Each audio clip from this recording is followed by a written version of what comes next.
ലോക മാനസികാരോഗ്യ ദിനാചരണ ഭാഗമായി കാഞ്ഞങ്ങാട് കടലോരത്ത് ICDS നടത്തിയ പരിപാടി ആകർഷകവും അനുകരണീയവുമായി. മാനസിക സമ്മർദ്ദങ്ങളെ പ്രതീകാത്മകമായി പട്ടം പറത്തിവിട്ടായിരുന്നു ഇവരുടെ ദിനാചരണം.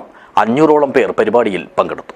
This news sponsored by Emmanuel Silks, Kanhangad, Kannur and Thrissur. വെള്ളിയാഴ്ചത്തെ സായന്തനത്തിൽ കാഞ്ഞങ്ങാട്ടെ കൈറ്റ് ബീച്ചിൽ ഒത്തുകൂടിയാണ് ICDS അംഗങ്ങൾ മാനസിക സമ്മർദ്ദങ്ങളെ പ്രതീകാത്മകമായി പട്ടം പറത്തിവിട്ടത്. ലോക മാനസികാരോഗ്യ ദിനാചരണ ഭാഗമായി നടത്തിയ പുതുമയാർന്ന പരിപാടിയിൽ നഗരപരിധിയിലെ വിവിധ അംഗൻവാടികളിലെ വർക്കർമാരും ഹെൽപ്പർമാരും ICDS ഉദ്യോഗസ്ഥരും ഉൾപ്പെടെ ഏതാണ്ട് 500-ലധികം ആളുകൾ പങ്കെടുത്തു. ആകർഷകവും അനുകരണീയവും ശ്രദ്ധേയവുമായി മാറിയ പരിപാടി നഗരസഭാ ചെയർപേഴ്സൺ KV സുജാത ടീച്ചർ ഉദ്ഘാടനം ചെയ്തു. ഈ പട്ടം പോലെ എല്ലാ മാനസിക സമ്മർദ്ദവും പറത്തിക്കളയണം എന്നുള്ളതാണ് ഇത് നൽകുന്ന സന്ദേശം. ഇന്ന് മാനസികാരോഗ്യ ദിനമാണ്.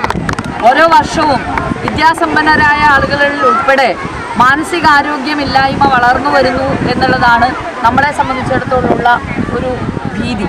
അപ്പോൾ അതിനൊരു പരിഹാരം എന്നുള്ള രൂപത്തിൽ നമ്മളെല്ലാവരും തന്നെ മാനസിക സമ്മർദ്ദങ്ങളെ ദൂരെ അകറ്റേണ്ടതുണ്ട്.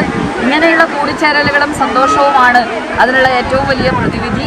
ICDS എന്നൊരു മാതൃകാപരമായിട്ടുള്ളൊരു പ്രവർത്തനം ഈ കൈറ്റ് ബീച്ചിൽ പട്ടം പറത്തിക്കൊണ്ട് എല്ലാവരുടെയും സമ്മർദ്ദത്തെ പുതിയ തലമുറയും പഴയ തലമുറയും ഒക്കെ കൂടിച്ചേർന്നുകൊണ്ടുള്ള ഒരു പ്രവർത്തനമാണ് ഇവിടെ സംഘടിപ്പിച്ചിട്ടുള്ളത്. ചടങ്ങിൽ വാർഡ് കൗൺസിലർ CH സുബൈദ അധ്യക്ഷയായി. ICDS CDPO KS അയന ബോധവൽക്കരണ ക്ലാസ് എടുത്തു. KV ഗൗരിശ്രീ, പ്രസീന ബീബി എന്നിവർ സംസാരിച്ചു. ICDS സൂപ്പർവൈസർ PP ഷൈന സ്വാഗതവും M ബേബി നന്ദിയും പറഞ്ഞു. News bureau, Kanhangad.